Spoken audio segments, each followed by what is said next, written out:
안녕하세요. 미세먼지가 기승을 부리는 지금 칼칼한 목을 달래려 따뜻한 차 한 잔을 마시며 이곳을 찾아와 사연을 끼적여보고 있습니다. 저는 지금 30대 중반으로 접어들고 있는 여성입니다. 답답한 마음에 이곳저곳을 기웃거리다가 이런 좋은 대나무 숲을 발견하게 되어 무척이나 설레고 있습니다. 이혼 사유 중에 경제적인 이유가 제일 크다고 하던데 저 또한 돈 때문에 이혼했습니다. 제 이야기가 어떻게 펼쳐질지 무척이나 궁금하시죠? 지금부터 제가 겪었던 그 기가 막힌 이야기를 시작해보도록 하겠습니다. 저는 대학 동기의 소재로 다른 과에 진학 중이던 남자를 만나게 되었고 소개팅이라는 명목으로 연애를 하기 위해 만났던 자리는 아니었기에 친구로서 잘 지내고 있었습니다.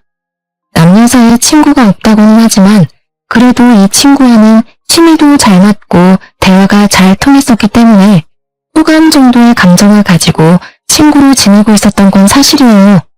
대학을 졸업하던 시기에 운이 좋게 제가 먼저 취업을 하게 되었고 군대를 다녀오느라 복학이 늦어졌던 친구는 저보다 더 늦게 취업이 되었습니다. 더군다나 저는 정말 하늘이 도운 건지 뭔지 전공을 살려서 대기업에 취업을 당당하게 할 수 있었는데 친구는 학점 관리도 제대로 못하고 자격증도 따지 못하는 상황이었습니다. 막상 취업을 할 시기가 되니 발등에 불이 떨어진 상태로 이리저리 아무 곳이나 면접을 보게 되었고 결국에는 중소기업으로 취직을 하게 되었습니다. 제가 대기업에 취업을 한 이후 친구의 취업 준비를 돕고 같이 시간을 많이 보내다 보니까 저는 자연스럽게 호감이 연애의 감정으로 변하게 되었습니다. 하지만 선뜻 제가 만나자고 이야기를 할 수 없었던 게 친구는 취업이 가장 중요한 시기였고 대기업에 입사를 한 저에게 살짝 자격지심이 있었기 때문이에요. 제가 마음을 은근히 비치며 고백을 하자 본인이 대기업에 취직을 하지도 못했고 저랑은 수준에서 차이가 나는 것 같다면서 저와 연애는 못하겠다고 하더라고요. 그때 포기를 했었다면 제 인생은 달라졌을까요?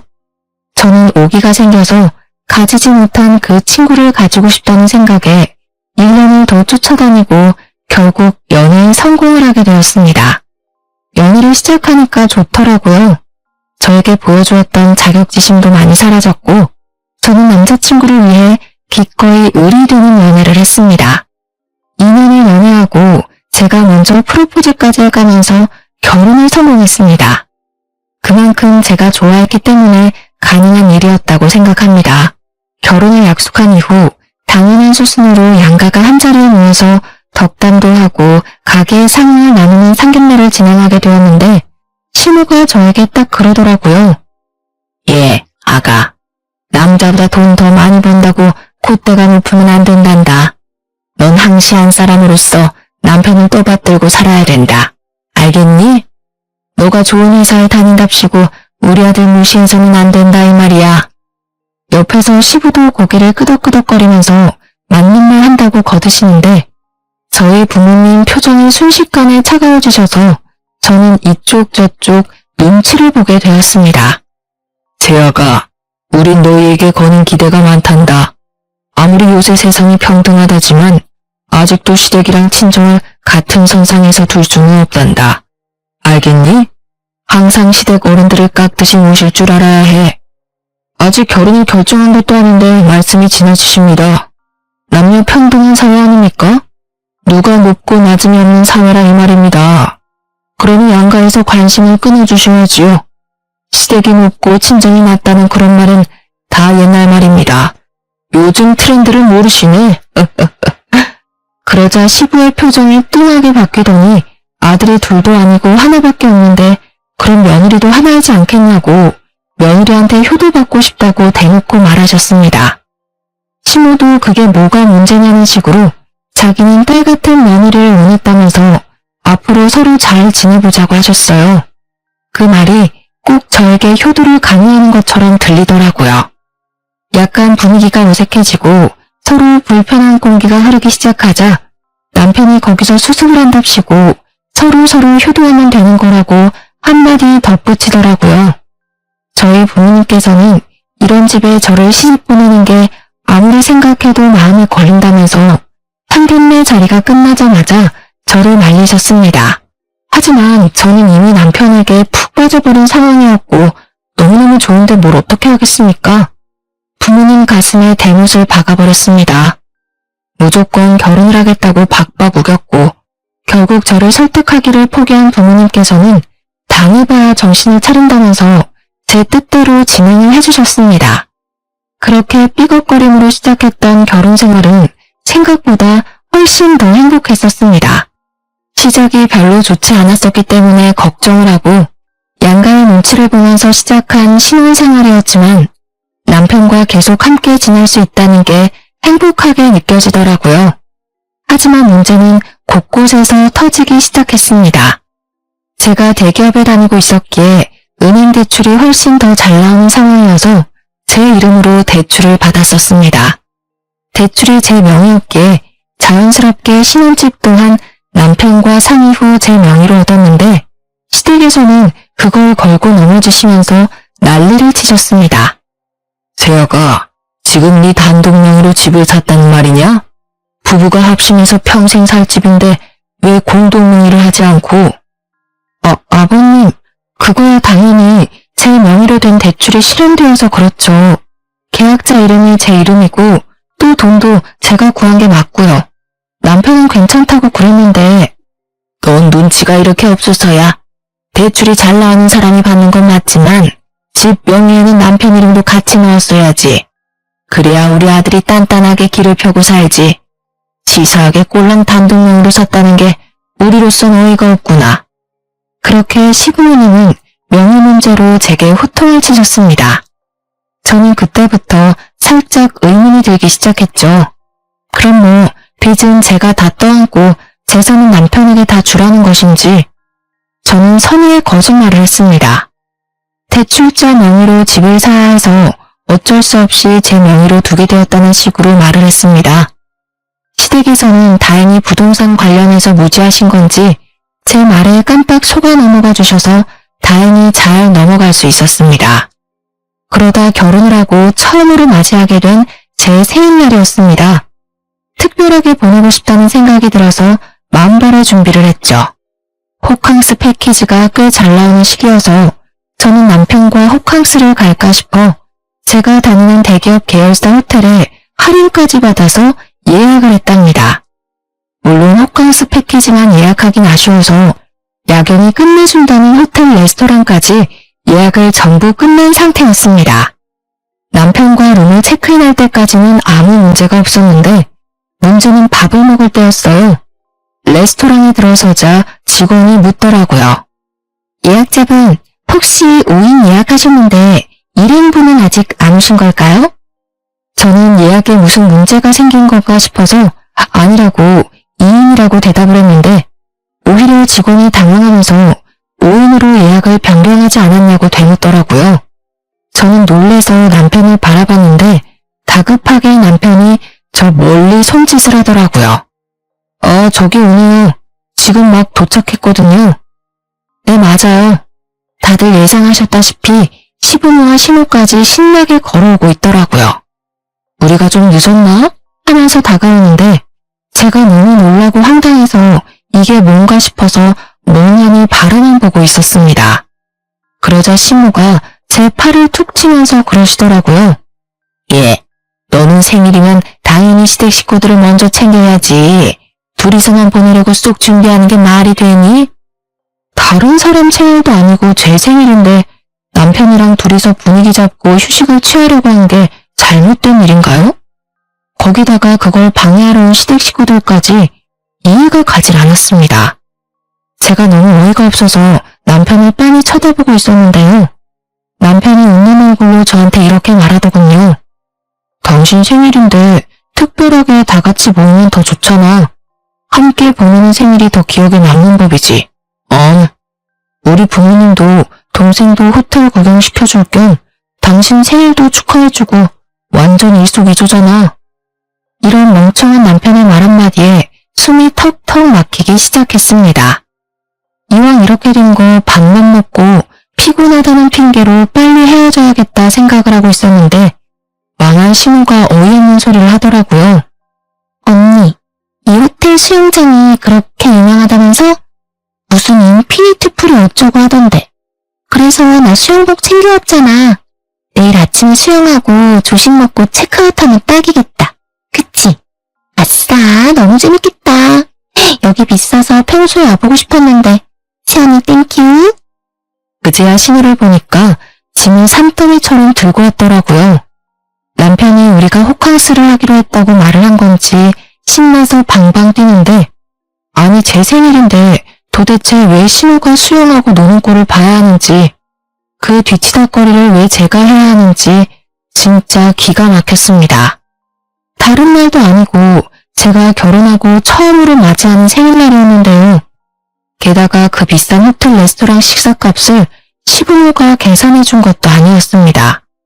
뻔뻔하게 저한테 잘 먹었다, 생일턱 아주 제대로 쏘는구나 하면서 하하호호 하더라고요. 남편은 저한테 계산하고 오라고 등 떠미는데 생일 내내 두통이 가시질 않았어요. 저한테 생일 선물을 준 것도 아니고 제가 왜 시부모의 밥값까지 계산을 해야 되는지 아무리 생각해도 납득하기 힘들었습니다.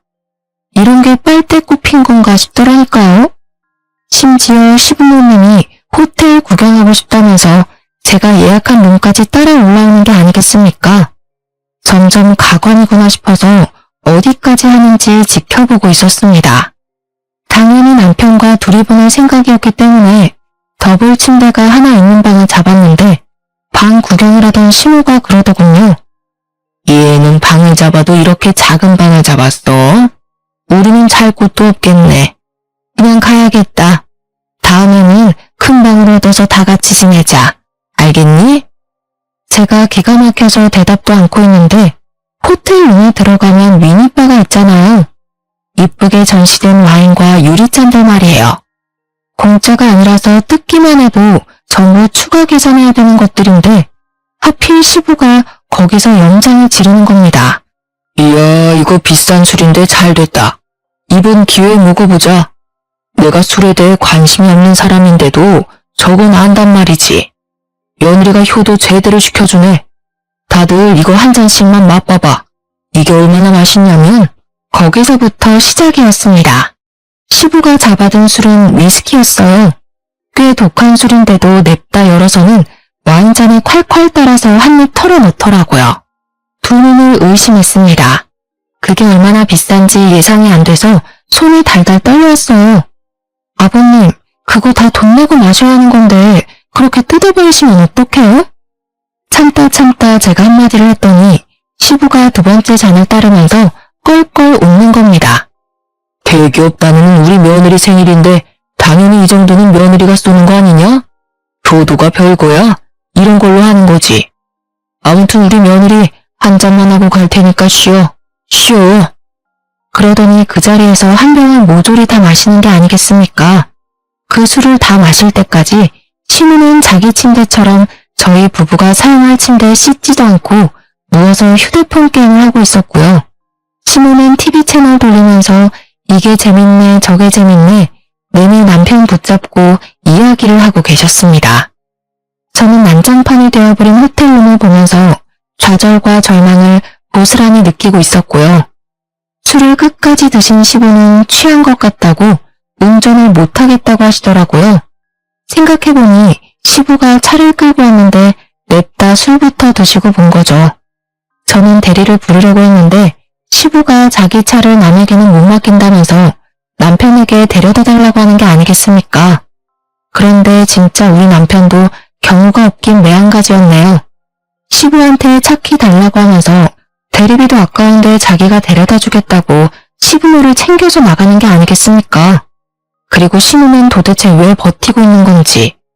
결국에는 저랑 신우랑 둘이 덜렁 호텔에 남겨졌고 신우가 씻고 오겠다고 하길래 그냥 자포자기한 심정으로 휴대폰을 만지고 있었는데 신우가 화장실에서 나오질 않더라고요. 뭘 하고 있길래 이렇게 오래 걸리냐고 했더니 글쎄 호텔 측에서 저희 부부에게 패키지 선물로 준 입욕제가 있었는데 그걸 욕조에 풀어서 반신욕을 하고 있더라고요. 그 입욕제가 아까웠다기보다는 저 쓰라고 준 건데 당당하게 자기가 반신욕을 하고 있으니 화가 머리 끝까지 차올랐습니다. 그리고 불난집에 기름을 콸콸 쏟아부은 것은 다름 아닌 남편이었습니다. 막상 시댁에 도착하고 나니까 너무나도 피곤하다면서 시댁에서 자고 다음날 아침에 호텔로 가겠다고 연락이 오더라고요. 저는 남편과 분위기를 잡고 밤새 미래에 대한 이야기를 나누며 생일을 축하받고 싶었거든요. 정말 최악의 하루를 맞이해야 했습니다. 졸지에 저는 생일을 신우와 함께 호캉스를 즐겼고요. 미리 말했던 대로 아침 7시부터 일어나서 유난을 떨던 신우는 정말 수영을 하고 온다며 나갔습니다. 아침부터 화장한다, 옷 고른다 하면서 룸을 뒤집어 엎고 다녀준 덕분에 저는 잠도 못 자고 혼자 룸에 남아서 신우를 기다려야 했습니다. 정신 나간 신우는 수영장에서 실컷 놀다 온 꼬락서니로 남편 대신 본인이 조식을 먹겠다면서 저한테 조식 먹으러 가자고 하더라고요. 남편 몫에 조식까지 해치우고 체크아웃을 하고 나서 저는 빨리 도망을 치려고 했는데 신우가 저를 붙잡는 게 아니겠습니까? 언니, 내가 깜빡하고 지갑을 안 들고 온 거 있지? 택시 타고 우리 집으로 가자. 어차피 오빠도 우리 집에 있으니까. 자포자기한 심정으로 신우랑 택시를 타고 시댁에 도착해서 남편에게 전화를 했습니다. 시댁에 발을 들이고 싶지 않아서 나오라고 했더니 저한테 잠깐 집에 들어오라고 시부모님한테 인사는 하고 가야 하지 않겠냐고 하더라고요. 그래도 여기까지 온 거 인사만 드리고 가야겠다 싶어서 시댁에 발을 들였더니 신우가 저한테 점심은 먹어야 하지 않겠냐고 물어보았습니다. 저는 집에 가서 남편이랑 밥을 먹을 생각이었지만 시댁에서 먹고 가는 게 편하겠다는 생각이 들어서 네, 먹어야죠. 그랬더니 신우가 저한테 그럼 밥을 차리라는 겁니다. 며느리가 해준 밥상 얻어먹어보는 게 소원이었는데 이렇게 이루어지네. 내가 너 생일이라서 미역은 불려놨다. 밥 차려 얼른. 저는 얼떨결에 부엌으로 끌려가서 밥을 차리게 되었습니다. 제가 진짜 기가 막혀서 웃음이 나오더라고요. 혼자 피식피식 웃으면서 밥을 차리고 있는데 신우가 쓱 다가오더니 저한테 센스가 없다면서 며느리가 이리 센스가 없어서 되겠냐고 구시렁거리는 겁니다. 왜 그런가 했더니 전날 위스키 한 병을 콸콸 쏟아부어서 숙취가 있는데 콩나물국이 아니라 미역국을 끓여놨다고 타박을 하시는 거였습니다. 너무 열이 받아서 제가 국 끓이던 국자를 냅다 싱크대에 집어던졌습니다. 꽤 세게 부딪혔는지 옆에 놓여져 있던 그릇이 깨졌더라고요. 쨍그랑 하는 소리가 울리자 신우랑 남편이랑 전부 부엌으로 달려왔습니다. 해도 해도 너무하신 거 아니에요? 생일날 밥 차리라고 하는 것도 화가 나는데 콩나물국을 안 끓이고 미역국을 끓이냐고요? 어제 저희 부부되고 처음으로 맞이하는 생일이라서 분위기 좀 내보고 싶었는데 그것까지 다 망치시고 제가 여기에 밥하러 온 사람인가요? 생각해도 해도 너무하시네요. 제가 확 소리를 지르자 남편이 서둘러서 저한테 집에 가자고 끌고 나오더라고요. 저는 울컥하는 마음에 집에 오는 내내 남편에게는 말 한마디도 걸지 않았습니다. 에이 여보, 표정이 왜 그래? 삐졌어? 또 대답을 안 해주네. 원래 이러면서 시댁이랑 친해지는 거야. 여보가 시댁에 점수도 따고 이쁜 짓을 해야지 우리 부모님도 아들 장가보는 거 후회 안 하실 거 아니야. 그 말을 듣는데 운전 중인 남편 뺨 한 대 올려붙이고 싶었습니다. 진짜 속에서 천불이 나더라고요. 눈에서 눈물이 맺히고 말았습니다. 무슨 이야기를 해도 남편이 알아들을 것 같지가 않았습니다. 남편의 머리에는 본인 부모님만 세상에서 제일 착하신 분이라고 각인이 되어 있는 거예요. 뭐? 그럼 내가 점수를 따야 되니까 지금 이 상황에서 화를 내면 안 된다 이 말이니? 대체 왜 며느리가 시댁이 점수를 따야 되니? 그 생각 자체가 잘못된 거야. 거짓말까지 하고 대리효도 바라는 거니? 내가 사람을 한참 잘못 봤네. 당신 지금 엄청 실수한 거야, 알아? 에이, 대리효도라니. 난 당신이 조금이라도 시댁이랑 사이좋게 지내면 좋을 줄 알고 그런 거지. 선의의 거짓말 몰라? 난 나이 드신 우리 부모님이 고생 같은 거 안 하고 편하게 사셨으면 좋겠어. 그러니까 당신도 좀 이해해주라. 진짜 정 떨어지게 왜 그래? 솔직히 당신을 낳은 부모님이니까 당신이 효도하는 건 맞지만 나는 당신 부모님과 피 하나 섞이지 않은 남이야. 근데 왜 점수를 따야 되고 왜 대리 효도를 바라니? 넌 처가에 효도할 생각은 하나도 없지? 계속 이딴 식이면 나 진짜 가만 안 있어. 남? 어떻게 우리가 남이야? 말 진짜 서운하게 한다. 호텔 비용이 많이 나와서 화났구나. 에이, 내가 다음 달에 갚을게. 나라면 억만금을 들여서라도 가족 간에 돈 쓰는 거 안 아끼고 어떻게든 사다 주려고 하겠다. 나는 내 동생, 내 부모뿐만 아니라 당신 집안에도 전 재산 다 털어줄 수 있어. 털어줄 재산이라도 있으면 제가 말을 안 하죠. 아주 물 흐리는데 선수더라고요. 왜 장가가기 전에 열심히 효도하면 될 일을 굳이 결혼해서 와이프 생일날까지 효도를 하는지 절대 이해할 수 없었던 저는 복수의 기회만 엿보고 있었습니다. 역지사지의 쓴맛을 제대로 느껴보라고 말이에요. 어느 날은 남편이 다니던 회사가 갑작스레 매출이 올라 직원들에게 단체로 보너스를 돌렸더라고요. 그렇게 큰 금액은 아니지만 150만 원 정도가 남편 월급에 더 포함되어 있었습니다. 남편은 쾌재를 부르며 며칠 전부터 노래를 부르던 게임기와 대형 사이즈 TV를 사겠다며 노래를 부르고 있었는데요. 그런데 조금 더 싸게 사겠다며 해외 직구를 알아보더라고요. 저는 게임에도 관심이 없고 화질 좋은 TV에 대해서도 관심이 없어서 얼마나 비싼지 몰랐거든요. 얼마나 비싸면 남편이 해외 직구까지 알아보나 했는데 글쎄 총 200만 원이 넘어가는 금액이었습니다. 사실 좀 과하다고 생각했어요. 그래도 남편이 상여금 받은 걸로 해결하겠지 싶었는데 어느 날 이러더라고요. 내가 옛날 자취할 때부터 꼭 이루고 싶은 로망이 있었거든. 바로 게임방을 만드는 거지. 우리 창고방으로 쓰고 있는 작은 방 말이야. 깨끗하게 정리해서 취미방으로 만들자. 어때? 상상만 해도 재밌겠지? 절대 나 혼자 즐기려고 사려는 건 아니고 여보랑 같이 즐기고 싶어서 그런 건데 혹시 한 50만 원 정도만 여보가 보태줄 수 있어? 50만 원? 뭐야? 그렇게 비싼 거였어? 그냥 좀 저렴한 게임기 사면 안 될까? 아니야. 좀 더 비쌀수록 화질도 좋고 얼마나 생동감 넘치게 즐길 수 있는지 여보는 모르지? 내가 상여금 150만 원 보태잖아. 설마 돈도 잘 벌면서 아끼려는 건 아니지? 우리 같이 즐기는 취미 하나 만드는 비용이라 생각하고 50만 원만 보내주라. 아, 알겠어. 그럼 일단 생활비 통장에 넣어놓고 내가 카드값 정산 다 끝나면 남는 금액으로 사자. 알겠지? 아싸, 진짜지? 모르게 없다. 아, 나 정말 사고 싶었는데 역시 우리 와이프가 짱이야. 그렇게 며칠이 지났습니다. 제 월급에서 떼어낸 50만 원이 합쳐지고 생활비 통장에 총 200만 원이 모이자 남편은 3일 동안 각종 구매처를 꼼꼼하게 비교해보고 있더라고요. 그런데 때마침 시모가 제게 연락이 왔는데요. 얘야, 다른 건 아니고 말이야.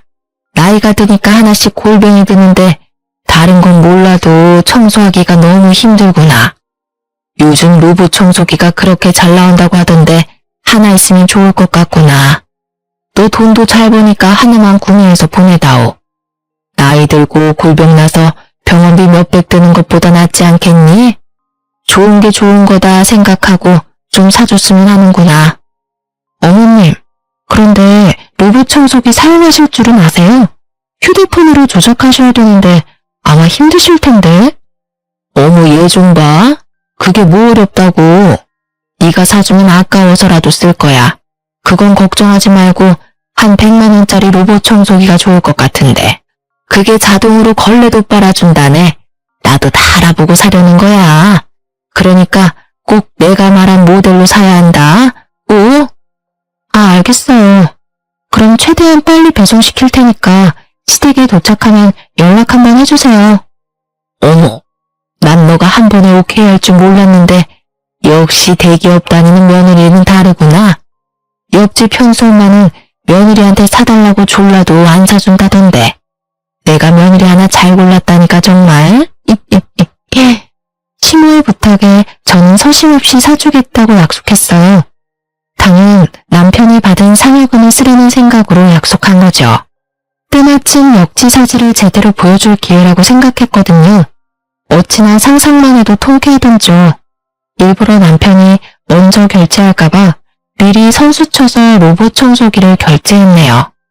그리고 이틀 만에 제가 구매한 로봇 청소기가 배송되었다며 사진을 찍어서 보내왔더라고요. 물론 고맙다며 전화까지 왔고요.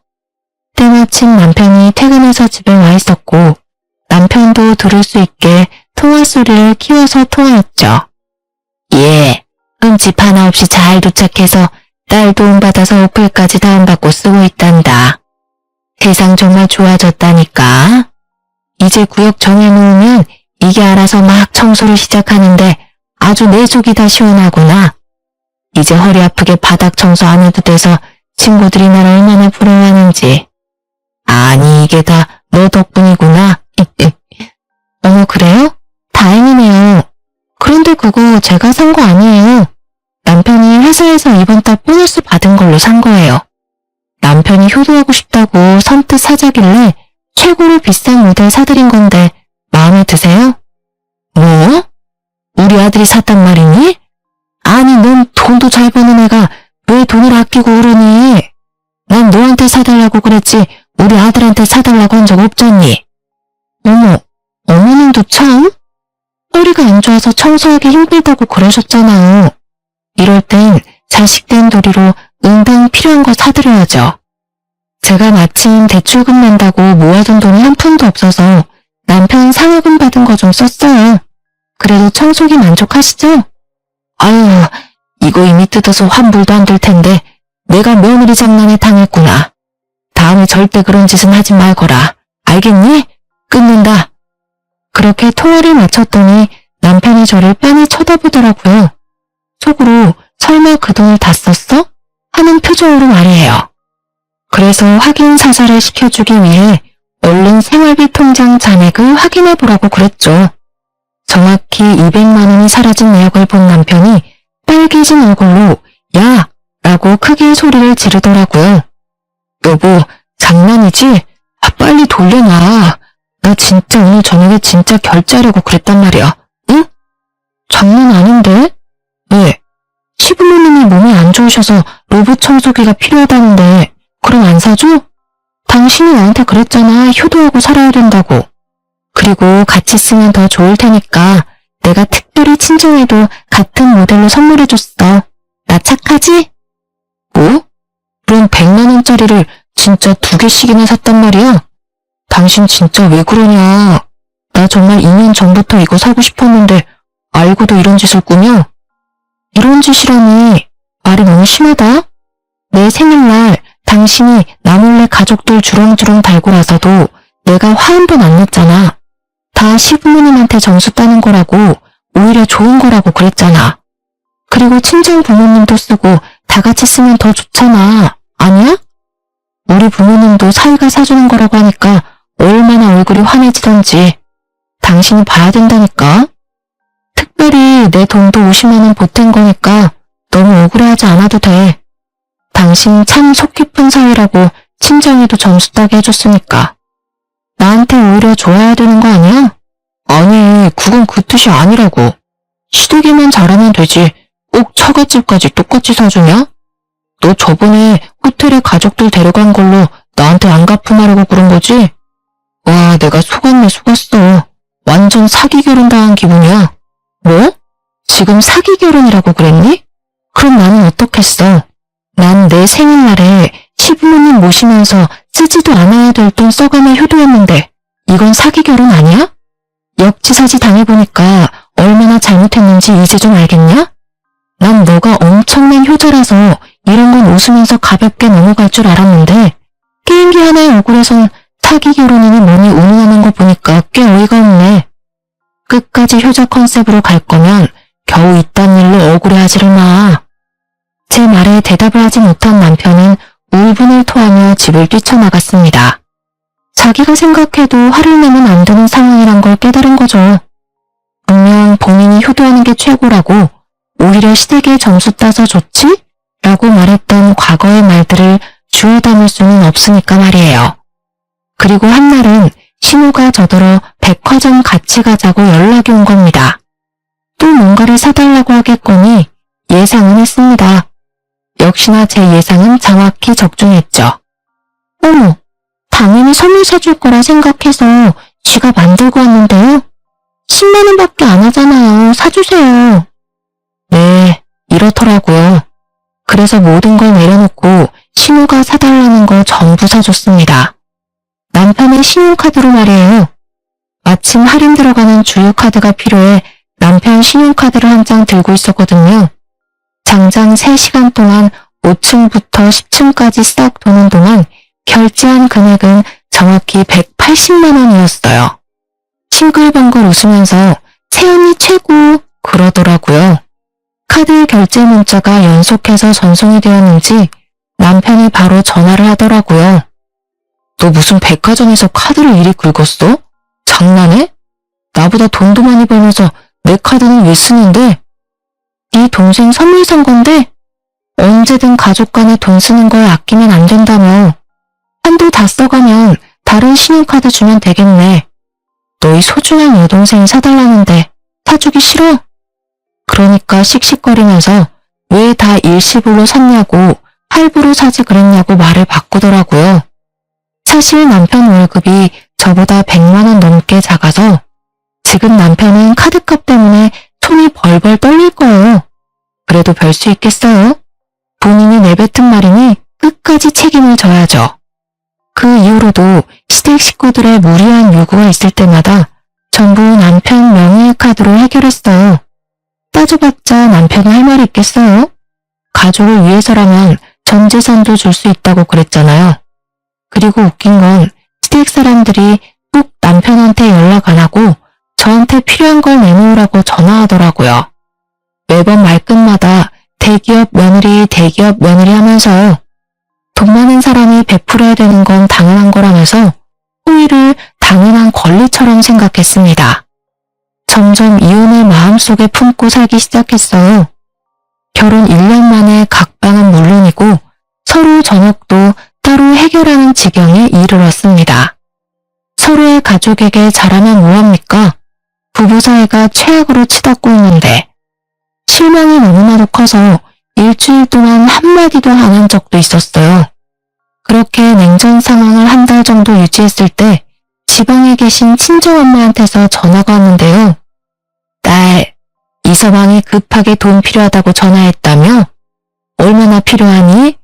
꼭 2천만 원까지 필요한 거야? 혹시 이서방이 옷 사고라도 쳤니? 응? 그게 무슨 말이야? 돈이 필요하다니?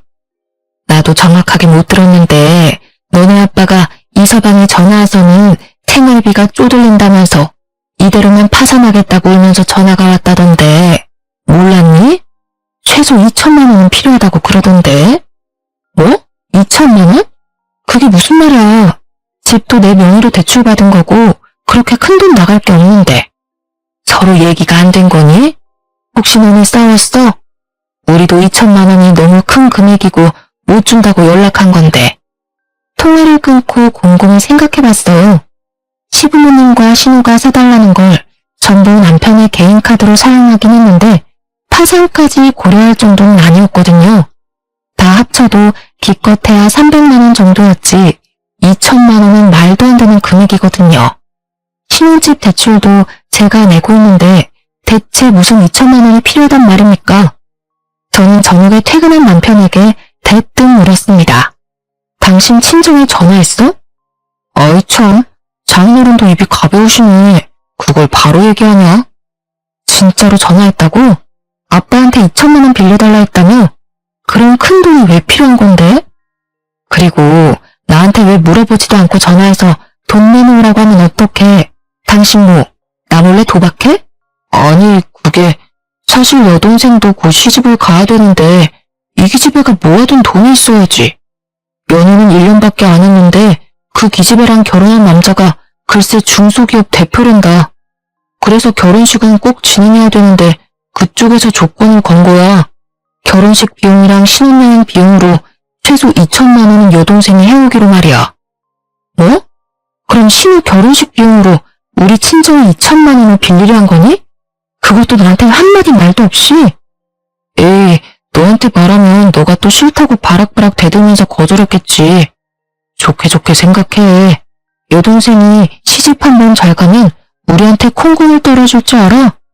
이 기집애도 남자 하나는 잘 물었지. 회사 대표한테 시집을 갈 줄이야.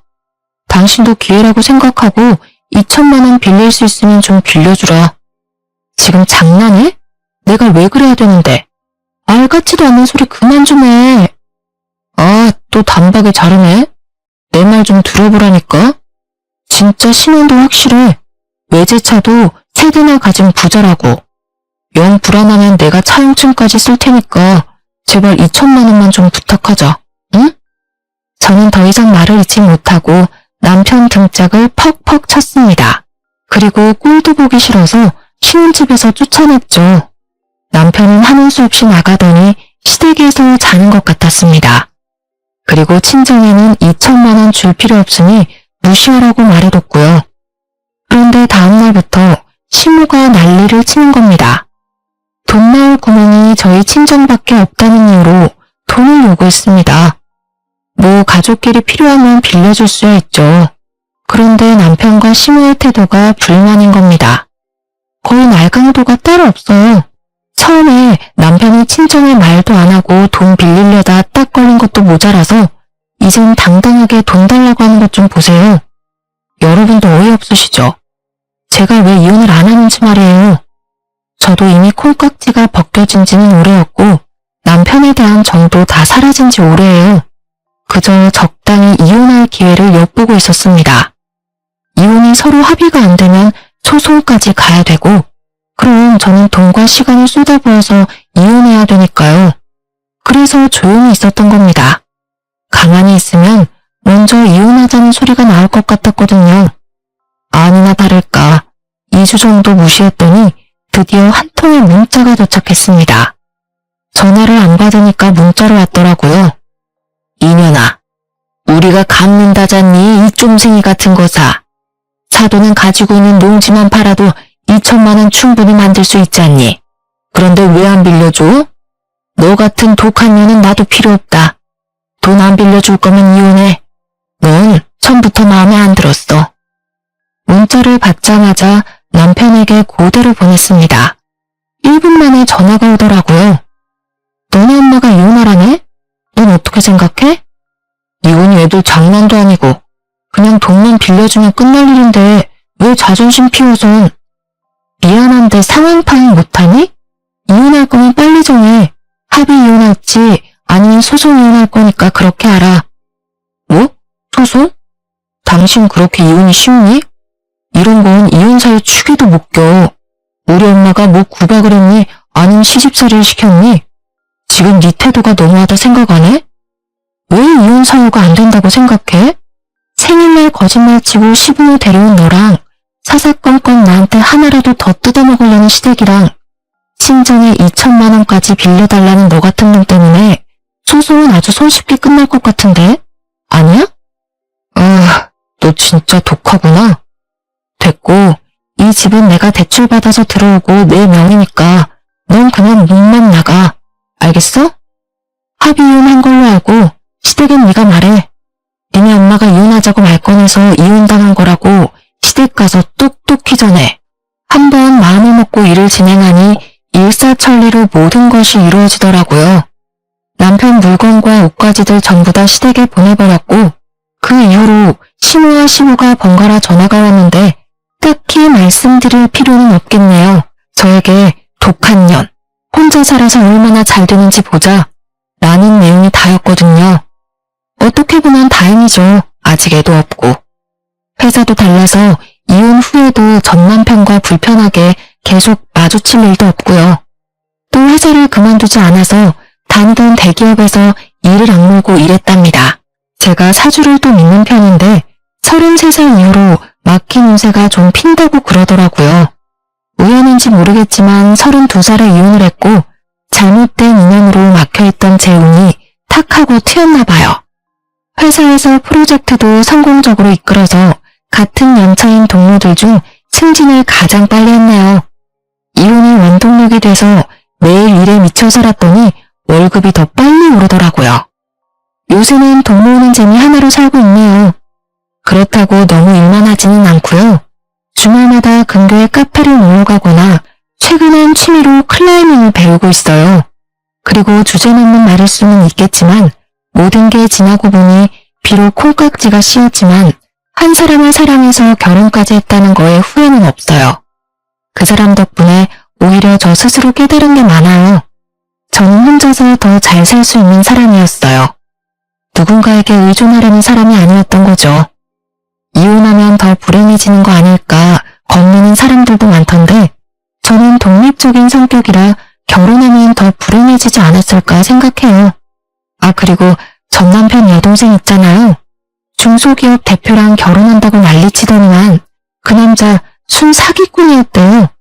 왜 말로만 듣던 제비였던 거죠. 외제차도 대출 받아서 산 거고 회사도 속이고 집도 없는 카포였대요. 어떻게 알게 되었냐면 전 남편이 이혼을 물으자며 제 눈앞에 무릎까지 꿇고 빌더라고요. 그날은 제가 승진턱을 쏘기로 했던 날인데요. 그래서 동료와 선임 몇 분을 데리고 고깃집을 갔어요. 그런데 전 남편을 딱 마주친 거죠. 1년도 안 돼서 고기 굽는 알바생이 되어 있더라고요. 너무 뜬금없죠? 그런데 진짜 땀 삐질삐질 흘리면서 손님상에 고기를 직접 구워주고 있는데 하필이면 제가 동료들과 그 가게를 들어간 거예요. 저는 사실 이혼하고 주변 동료들에게 왜 이혼했는지 세세히 말해주진 않았거든요. 그런데 전 남편 덕분에 동료들도 다 알게 되었네요. 여보, 나 진짜 당신한테 잘못해서 벌 받나 봐. 어? 우리 결혼식 올릴 땐 좋았잖아. 그 행복했던 기억으로 돌아가면 안 될까? 미쳤어? 사람 쪽팔리게 왜 이래? 너 효자잖아. 우리가 왜 이혼했는지 기억 안 나? 나한테 이거 사달라 저거 사달라 하는 시부모 막아주지도 못하고 우리 친정에는 농지 팔아서 2천만 원 구해달라고 난리치고 그게 인간이니? 그땐 내가 당신이랑 이혼까지 할 줄은 몰랐지. 지금도 후회돼. 그 2천만 원, 그 자식은 순 사기꾼 자식이었어. 내가 그 자식한테 속은 게 화가 나서 직접 찾아가서 주먹 다짐까지 했다니까. 근데도 바보 같은 동생은 2천만 원 꿀꺽한 사기꾼 자식이 뭐가 좋다고 우리 사랑 가로막지 말라면서 가출까지 했어. 내가 어이가 없어서 말이 안 나오더라니까. 그게 나랑 무슨 상관인데? 내가 이런 말을 왜 듣고 있어야 하지? 우리 이혼했잖아. 뭐? 그러니까 독한 년은 이악 물고 이혼해서 잘 먹고 잘 살고 승진도 했는데 네 꼬라지는 그런 것 같지는 않네. 빈대 같은 니네 부모님 감당하려니까 똥구멍이 아주 찢어지겠지? 어쩌냐? 넌 평생 망해가는 너네 집안의 튼튼한 기둥으로서 더 열심히 돈 벌길 바래. 사람들 앞에서 창피하지도 않은지 무릎까지 꿇더라니까요. 전 남편을 뒤로하고 사장님한테 다가가 직원 교육 다시 시키라고 말하고 나왔네요. 그리고 동료들 데리고 다른 가게 가서 먹었어요. 여러분들도 이런 결말을 혹시 예상하셨나요? 앞으로 제가 혼자의 몸으로 헤쳐나갈 일이 많겠지만 다시는 연애나 결혼을 선택하진 않을 듯 싶어요. 다른 사람을 위해서가 아닌 저 스스로를 위해 오늘도 열심히 살아가고자 합니다. 지금까지 긴 사연 들어주셔서 감사합니다.